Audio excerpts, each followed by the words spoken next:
Bonjour tout le monde, écoutez, me revoilà. Alors, quand je dis me revoilà, c'est parce que un certain nombre d'entre vous m'ont déjà vu tout à l'heure. Je suis parti trop vite. Et donc, je reviens. Et je sais que Laura Tenouji, elle ne s'est pas trompée d'heure. C'est moi qui me suis trompé d'heure. Et donc, je vais euh, la, commencer le dialogue avec la Tenouji immédiatement, qui va apparaître d'une seconde à l'autre. Parce que elle sait utiliser Instagram et pas moi. Bonjour Laura Tenoudji. Bonjour. Vous savez que j'étais tellement pressé de vous voir que j'ai commencé avec une demi-heure d'avance. Mais Et j'étais prête, hein, j'étais prête. J'avais Flavie de l'autre côté.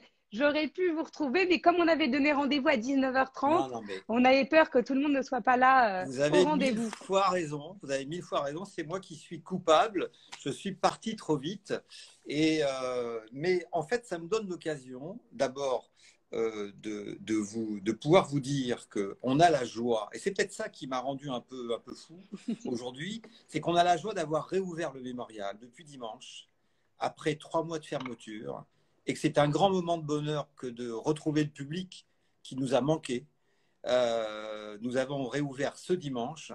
Et donc, j'invite toutes celles et ceux qui voudraient revoir le mémorial ou voir le mémorial pour la première fois à venir pour voir le mur des noms que nous avions réinauguré, rénové. Et donc, malheureusement, beaucoup ne l'ont pas vu parce que nous avons refermé. Et donc, je vous invite à venir voir le mur des noms, venir voir nos expositions, venir voir nos archives qui sont désormais ouverts au grand public. Et donc, Laura, je suis désolé, et c'est mon émotion, elle vient de là, du retour à la normale Mais c'est une belle après 3 mois. émotion. Et on la comprend. Je sais que vous avez commencé à parler du journal d'Hélène Baird. Et la question que je me posais, c'est pourquoi? Parce que d'après ce que j'ai compris, c'est sa tante qui a survécu et qui a retrouvé son journal, qui l'a remis au mémorial pour qu'il soit publié. Donc, il a été publié en 2008, c'est ça? C'est ça, oui, absolument. Alors, en fait, c'est sa nièce, Mariette Job, qui a retrouvé le journal intime d'Hélène Baird, que, en fait, Hélène Baird, elle l'a écrit pour elle, mais elle l'a écrit pour son fiancé, Jean Morawiecki, qui est finalement parti rejoindre les forces françaises libres. Alors, c'est aujourd'hui l'anniversaire du 18 Mm. juin. Merci de me donner l'occasion d'en parler. Mais Jean Morawiecki va partir au combat et ça va troubler beaucoup Hélène Baird qui était très amoureuse de lui. Et elle fait ce journal et selon sa volonté, elle voulait que ce journal soit remis à Jean Morawiecki. Il va lui être remis au lendemain de la guerre et il va le garder pieusement jusqu'à ce que Mariette Job, sa nièce, qui avait eu des bribes de ce journal parce qu'il y avait des bribes qui circulaient dans la famille, elle aille le voir. Et finalement, Jean Morawiecki lui remet le journal en lui disant finalement, il est mieux entre vos mains parce que c'est devenu un objet d'histoire. Et c'est comme ça que Mariette Job décide, après avoir ce journal entre les mains, elle décide d'en faire un objet d'histoire et de le confier au mémorial en 2002. Et donc nous avons la chance d'avoir cet original depuis 2002 avec de nombreux documents relatifs à l'histoire d'Hélène Baird. Et est-ce qu'aujourd'hui, ce journal est étudié en classe également? Puisque moi, j'ai une partie du texte, hein, celle que je vais lire ce soir, et il y a quand même une insouciance qu'on retrouve chez Hélène Baird, qui est propre aux jeunes filles de cette époque. Et est-ce que c'est un journal qui aujourd'hui est étudié en classe? Alors en fait, c'est vrai que le journal d'Hélène Baird est étudié à plus d'un titre. D'abord parce que c'est un formidable morceau de littérature française. Hélène Baird, elle écrivait formidablement. C'était une vraie littéraire, amoureuse de la langue française. Et donc, lire le journal d'Hélène Baird, c'est d'une part étudier un morceau de littérature française et en même temps découvrir l'histoire de la Seconde Guerre mondiale. Et donc, oui, tout à fait, pour répondre à votre question, aujourd'hui, le journal d'Hélène Baird est très largement utilisé en classe et il a été traduit dans plus d'une dizaine de langues. Donc ce journal est aujourd'hui extrêmement diffusé parce qu'en fait, à la différence du journal d'Anne Frank, où Anne Frank était emprisonnée dans un endroit, Hélène Baird est témoin de son temps. Et donc, tout ce qu'elle voit, elle le décrit avec ses yeux, avec ses questions, parce que nous connaissons la fin de l'histoire, mais elle ne sait pas ce qui est en train de se passer. Nous, on sait à peu près tout de l'histoire de la Shoah, l'histoire de la persécution des Juifs de France. Elle est en train de les découvrir, et c'est formidablement intéressant parce qu'elle nous donne le point de vue des victimes. Et on ne peut pas écrire l'histoire sans avoir le point de vue des victimes. Et ce qui est assez intéressant, en tout cas dans le passage que je vais lire, c'est qu'il y a ce que je vous disais, une sorte d'insouciance. Par moment, elle a peur et elle revient à la raison en disant « mais non, je ne peux pas avoir peur ». Et on se dit c'est assez contemporain de ce qu'on vit, même pour d'autres raisons aujourd'hui dans notre société. C'est-à-dire que parfois on a peur, on dit c'est la fin du monde pour multiples raisons, ou est-ce qu'on est bien en France, hein, la question que se posent certaines personnes. Et puis après il y a une petite voix qui dit non, non, c'est pas pareil aujourd'hui, il y a des médias différemment, ça peut pas recommencer de la même façon. Donc on se rend compte qu'à cette époque, elle est aussi dans cet état à la fois de doute, mais où elle tente de se rassurer elle-même. C'est ça. Il faut rappeler qu'elle est née en 1921 et lorsqu'elle commence à écrire son journal en 1942, elle a donc 21 ans. C'est une jeune fille, comme vous avez raison de souligner, que c'est une jeune fille insouciante, amoureuse et qui a plein d'émotions. Et donc vous, Laura, d'abord merci mille fois. Merci mille Non, fois merci à vous, c'est un honneur. là J'espère que je vais être à la hauteur. et de consacrer ce moment à cette lecture. Donc vous allez lire les premières pages du journal d'Hélène Baird où elle parle d'une dédicace de Paul Valéry et c'est ça qui va déclencher son envie d'écrire. Voilà, je vous donne la parole. Merci beaucoup. Donc 1942, mardi 7 avril, 4 heures. Je reviens de chez la concierge de Paul Valéry. Je me suis enfin décidée à aller chercher mon livre. Après le déjeuner, le soleil brillait. Il n'y avait pas de menace de giboulée. J'ai pris le 92 jusqu'à l'Étoile. En descendant l'avenue Victor Hugo, mes appréhensions ont commencé. Au coin de la rue Villejuste, j'ai eu un moment de panique. Et tout de suite la réaction. Il faut que je prenne les responsabilités de mes actes. There's no one to blame but you. Tu ne peux t'en prendre qu'à toi-même. Et toute ma confiance est revenue. Je me suis demandé comment j'avais pu avoir peur. La semaine dernière, même jusqu'à ce moment, je trouvais tout cela naturel. C'est maman qui m'avait rendue intimidée en me montrant qu'elle était très étonnée de mon audace. Autrement, je trouvais cela tout simple. Toujours mon état de demi-rêve. J'ai sonné aux 40. Un fox terrier s'est précipité sur moi en aboyant. La concierge l'a appelé. Elle m'a demandé d'un air méfiant. « Qu'est-ce que c'est ?» J'ai répondu de mon ton le plus naturel. « Est-ce que M. Valéry n'a pas laissé un petit paquet pour moi ?» Tout de même, de loin, je m'étonnais de mon aplomb, même de très loin. La concierge est rentrée dans la loge. « À quel nom ?»« Mademoiselle Baird. » Elle s'est dirigée vers la table. Je savais d'avance qu'il était là. Elle a fouillé et m'a tendu mon paquet dans le même papier blanc. J'ai dit « Merci beaucoup », très aimablement. Elle a répondu « À votre service ». Et je suis repartie, ayant juste eu le temps de voir que mon nom était inscrit d'une écriture très nette, à l'encre noire sur le paquet. Une fois de l'autre côté de la porte, je l'ai défait. Sur la page de garde, il y avait écrit de la même écriture « Exemplaire de mademoiselle Hélène Baird ». Et au-dessous, « Au réveil, si douce la lumière et si beau ce bleu vivant, Paul Valéry ».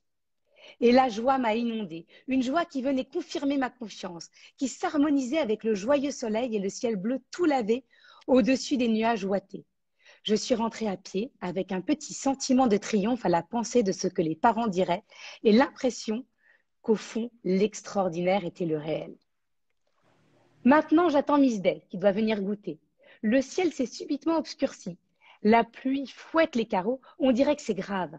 Tout à l'heure, il y a eu un éclair et du tonnerre. Demain, nous devons aller faire un pique-nique à Aubergenville avec François et Nicole Job, Françoise et Jean Pinault, Jacques Claire. En descendant les marches du Trocadéro, je pensais à demain avec joie. Après tout, il y aurait bien des éclaircies. Maintenant, ma joie est assombrie, mais le soleil va ressortir. c'est presque fini. Pourquoi ce temps est si instable? C'est comme un enfant qui pleure et rit à la fois. Hier soir, je me suis endormie après avoir lu la deuxième partie de La Mousson. C'est magnifique. Plus je vais, plus je découvre de beauté dans ce livre.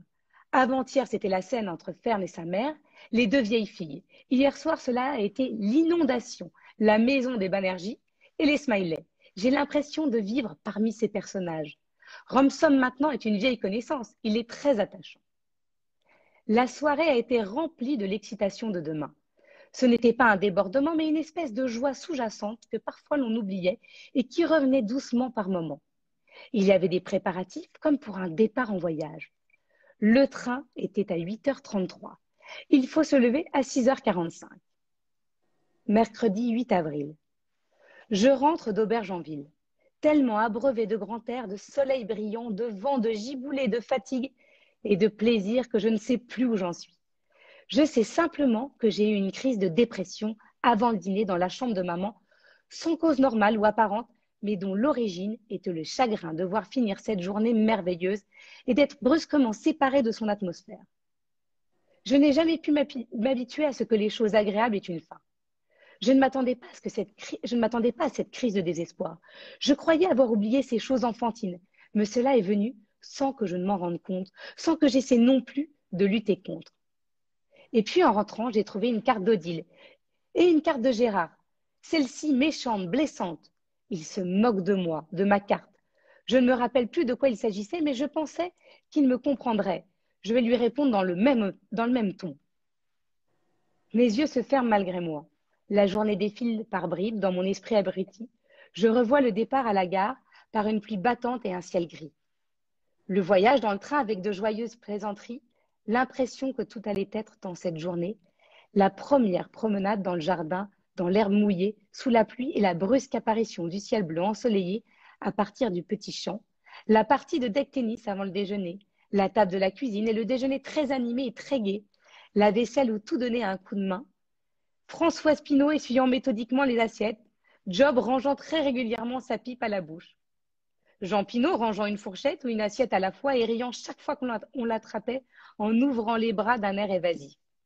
La promenade sur la roue du plateau en plein soleil, l'averse drue et brève, ma conversation avec Jean Pinault, le retour vers le village où nous avons retrouvé Jacques Clair, la promenade jusqu'à Nézel sous un ciel lavé et un horizon de plus en plus large et lumineux, le goûter sympathique avec le chocolat pas sucré et sans goût, le pain, la confiture, la sensation que tous étaient heureux, le retour avec Denise et les deux Nicole serrés sur une banquette pour que Job puisse se placer avec nous, mes joues brûlantes, la belle figure de Jean Pinault en face de moi avec ses yeux clairs et ses traits énergiques, les adieux dans le métro et les sourires qui disaient le plaisir sincère et franc de la journée.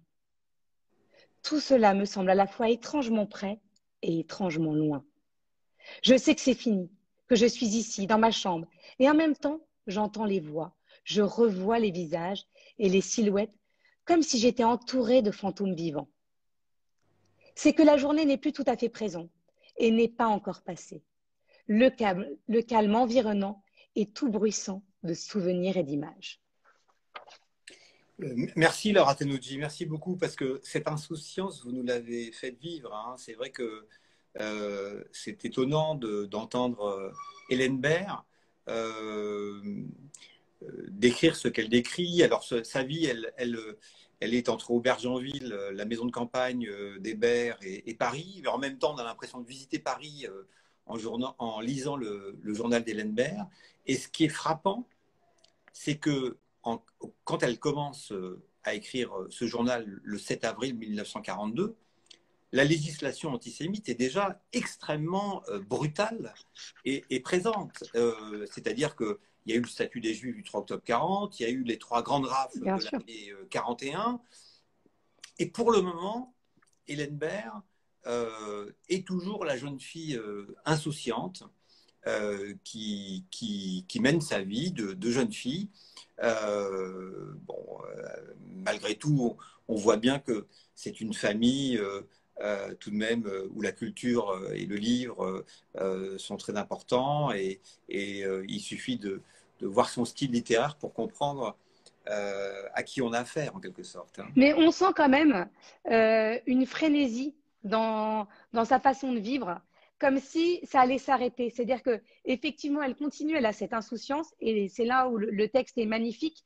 Mais quand même, entre les lignes en filigrane, on sent l'inquiétude. On sent comme si on avait dit à quelqu'un, dépêche-toi de vivre parce que ça ne va pas continuer. Et je trouve que même si le texte, et j'ai hâte d'entendre la suite interprétée par Judith Chemla et Irène Jacob, on sent qu'il y a une gravité qui monte, que c'est le fait de vivre tous ces moments la protégerait peut-être de ce qui allait se passer. Donc, je dirais pas, même dans le début de son journal, il n'y a pas de déni, il y a juste l'envie d'en profiter et la vitesse de ses phrases où elle énumère tout ce qu'elle fait, les moments de joie. Et d'ailleurs, il y a une vraie métaphore avec le temps. D'un côté, ça se couvre. Non, il y a forcément une éclaircie. Donc, on ne peut s'empêcher de faire la comparaison avec la situation. On dit, bon, effectivement, ça se noircit, mais ça va revenir à la normale. Ça ne peut pas continuer comme ça. Et je trouve que le texte est assez poignant et très juste. Oui, elle a en effet, vous avez raison, cette soif de vivre d'une jeune fille de 20 ans. Et en même temps, elle comprend qu'il y a quelque chose qui est en train de se passer. Et en fait, en lisant le livre, il va y avoir plusieurs étapes, notamment, et on va en parler avec Judith Chemla, le port de l'étoile jaune.